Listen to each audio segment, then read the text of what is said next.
The Sahara. It stretches an area of 1.2 million square kilometers, or about 3.6 million square miles. It is the largest hot desert in the world and only smaller than the ice deserts of Antarctica and the Northern Arctic. Stretching all the way from the Red Sea to the Atlantic Ocean, it covers a broad stretch of northern Africa. In this video, we will take you along on our biggest adventure of our trip to Morocco, a 3-day trek into the Sahara. This is day 1. Today is finally the day for adventure. We just awoke at our guide's house, or at our organizer's house. He is not able to come with us this time because we booked this quite spontaneously. But this morning, in just about an hour, we're going to go and experience the Sahara. I'm excited, a bit nervous, but really looking forward to it. So, adventure time begins. Sorry. First we have to get to where we actually start the hike. It's a bit of drive in the Jeep, and from there we'll meet the camels that will take the luggage and start an hopefully unforgettable adventure. So, how did we end up here? When spending just a single day in Marrakesh, we faced huge crowds and life that was completely targeted at tourists. We wanted to experience something real, something quiet. The desert sounded like the perfect place, but if you're looking around in Marrakesh, you will only find the typical tourist stuff. Luckily, we ended up finding Hafid and his team. So, only a few days later, we ended up on his sister's farm and with a truck full of food, enjoying a tasty soup before heading out into the desert. Hafid is a member of the local nomad tribe and organizes multi-day trips into the Sahara. And with this, I mean the real Sahara, not the artificial experience for tourists in Agafay. His entire family is tied to the area, with his tribe owning the area southwest of Sahara. Next to the tours, he also invests into the local nomad community to keep the Moroccan Berber culture alive. While we waited a moment for our guide Embark to arrive, we got to practice our turban making skills. You can find these cheap ones everywhere in Marrakesh. But if you have the time to arrive a bit early to Sahara, Hafid can take you to buy a proper one. A proper turban can be up to 16 meters long.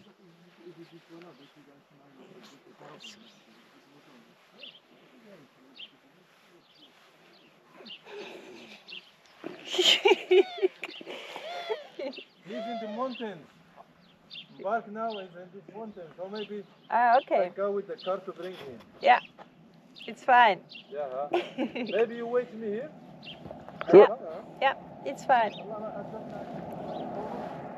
Not soon after, we left the fortified roads and entered ancient Noman paths, heading towards the meeting point where we would meet our camels. The road was actually quite narrow and bumpy. Meeting any oncoming traffic would have been a challenge. Luckily, the chances of that happening were minimal.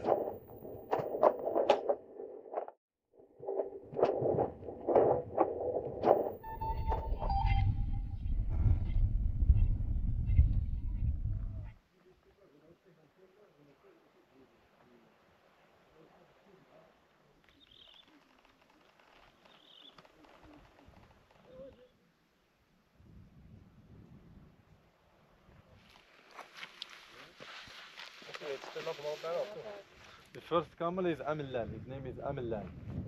Amazighen. Also Landschaft. Ja.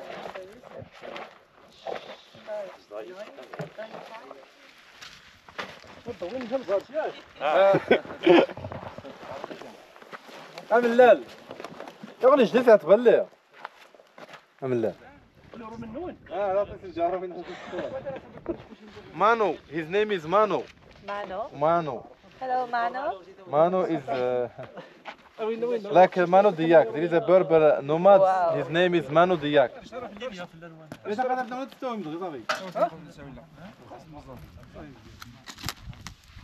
The meeting point was a small water source.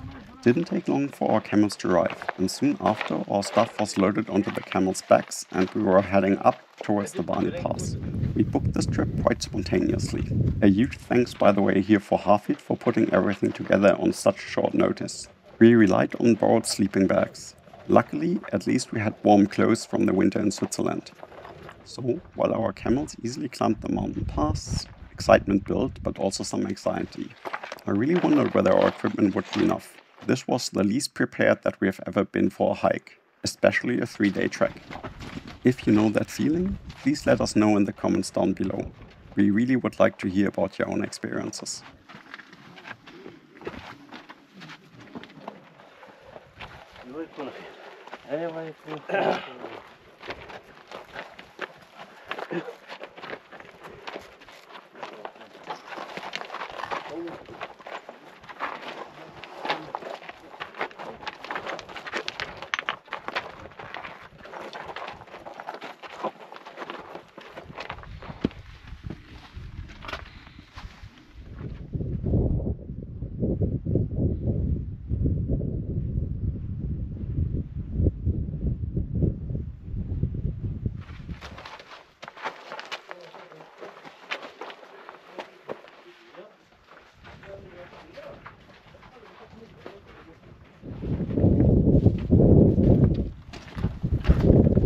At the top of the path, we also get our first glimpse at the sand dunes in the distance. Incredibly beautiful, but also daunting. We still had to reach them for our night camp. The path through this initial segment can be compared to a typical mountain pass in Switzerland. A few loose rocks, but fine in general. At least the camels didn't seem to have any issues with the rocks, but what surprised us the most was the speed and efficiency of our guide Embark and our cook Ali. Both of them, just wearing sandals, were almost gliding along effortlessly.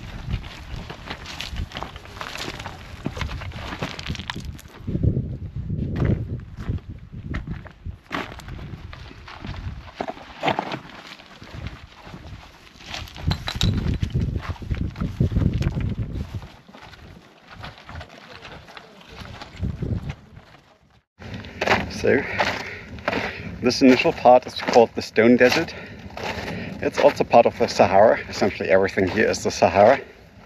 It's completely different from the sand dunes we see over there, behind the next hills, where we apparently will spend the night tonight.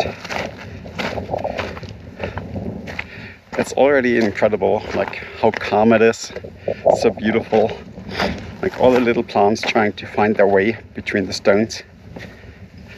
So beautiful and so calm. Like, I don't think I could spot another human for miles. It's simply incredible.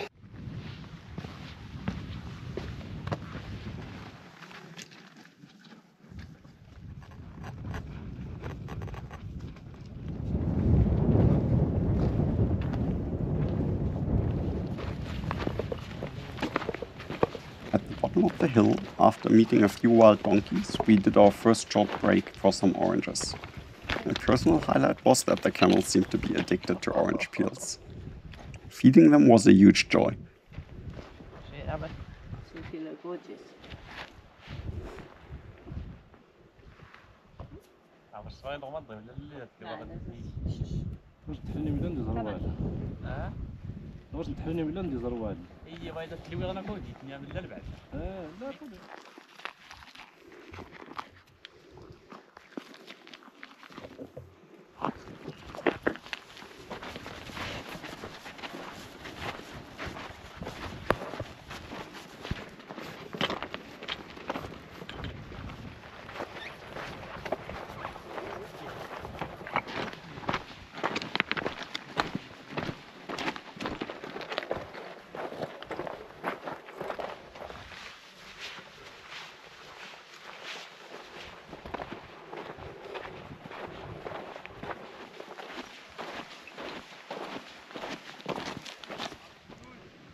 About an hour later, we ended up setting up for lunch. Shortly after stopping, we were served tea with nuts and cookies. During the time, Ali produced an incredibly tasty tangine, the local one-pot dish in Morocco. By default, we were treated a bit more like clients, but by inviting both of them to share our meal, we immediately got to enjoy each other's company. During these breaks, the camels get to roam around and feed as well. To prevent the camels from roaming too far, the Berbers tie a rope around the legs to limit the stride of the animals. The tea, or Berber whiskey, is a mixture of black tea with mint, and is usually served with lots of sugar. The bubbles forming on top when it's poured from up high help to protect the tea against the sand from the Sahara.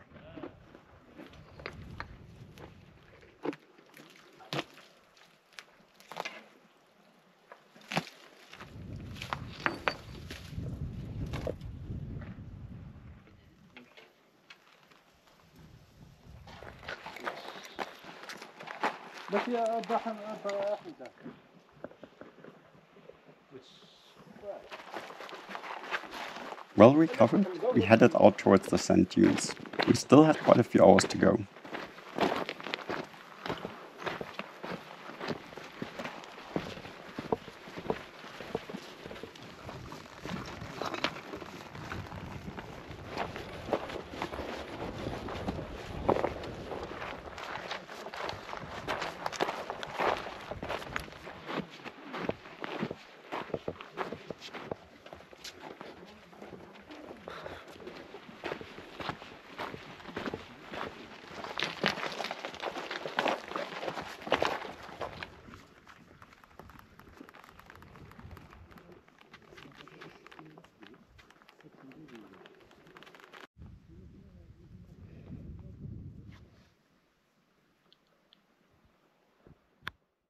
So, one thing I can definitely say, nomads are fucking quick. Wow, like these guys are wearing sandals and they're dancing through the desert as they have been doing this since the day they have been born. Like, it's incredible. Like, I don't consider myself the slowest walker, but keeping up with these guys, almost impossible. But being out here, this is like nothing I've ever seen before, and definitely a unique experience. So, like, I can't even say how glad I am that we are out here, that we did do this trip, or rather that we are doing this trip. The sand dunes in the distance, like all the way over there, is where we came from. And that's just the first day out of 3. So, wow, what an experience.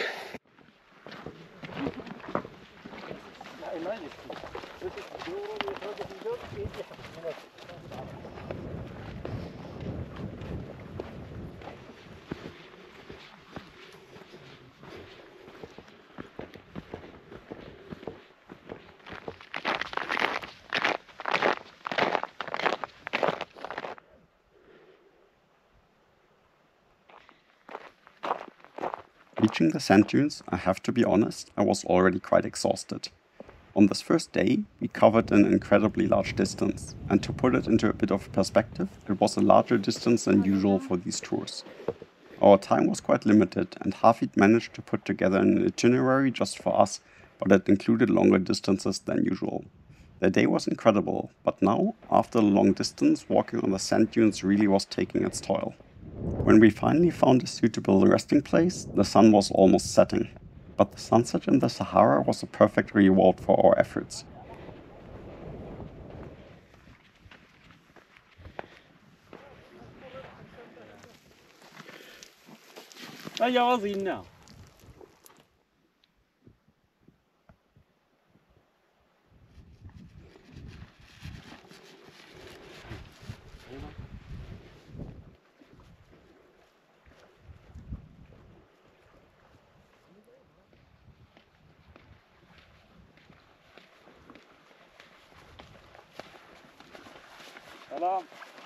Salam.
After the sunset, the temperatures were plummeting quite quickly, and the warming fire was a welcome setting.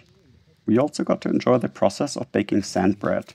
In this technique, the hot sand under the fire is used as an oven for a simple bread dough. After a tasty dinner, the first day was about to come to an end.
If you don't want to miss out on the experience of the other 2 days in the Sahara, you can subscribe and ring the bell to be notified when we upload the videos.